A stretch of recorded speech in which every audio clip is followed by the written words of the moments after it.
राज्य माझा न्यूज, आपल्या हक्काची डिजिटल वाहिनी।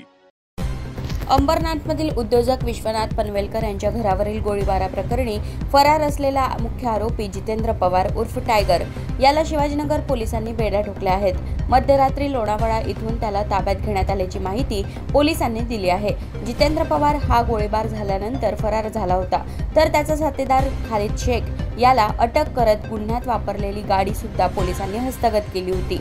फरार असलेल्या टायगरने फेसबुकवर स्टोरी टाकत मला शोधणाऱ्याला 1 लाखांचं बक्षीस असं चॅलेंज पोलिसांना दिलं होतं। यानंतर पोलिसांनी तांत्रिक तपास करत जितेंद्र पवार याचा माग काढला आणि अखेर लोणावळ्याहून त्याला बेड्या ठोकत अंबरनाथला आणलं।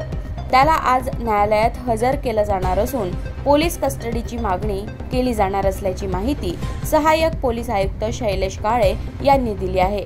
तसंच त्याने हा गोळीबार नेमका का केला, यामागे सुपारी किंवा अन्य काही प्रकार होता का, या सगळ्या गोष्टींचा उलगडा तपासात होणार असल्याचंही काळे यांनी सांगितलं आहे।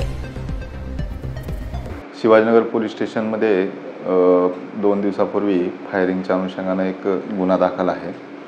त्यातील एक आरोपी हा घटना घडल्यानंतर तात्काळ अटक केलेला होता। त्यातील जे वापरलेलं वाहन आहे ते वाहनसुद्धा आम्ही रिकवर केलेलं आहे।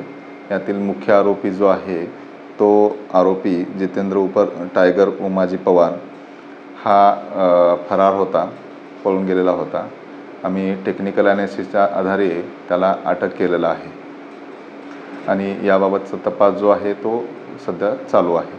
नाही, या अनुषंगानं तपास चालू आहे। आताच आरोपीला आम्ही आणलेला आहे।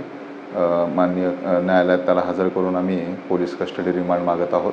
त्या अनुषंगानं पुढील तपासामध्ये ह्या गोष्टी निष्पन्न करत आहोत।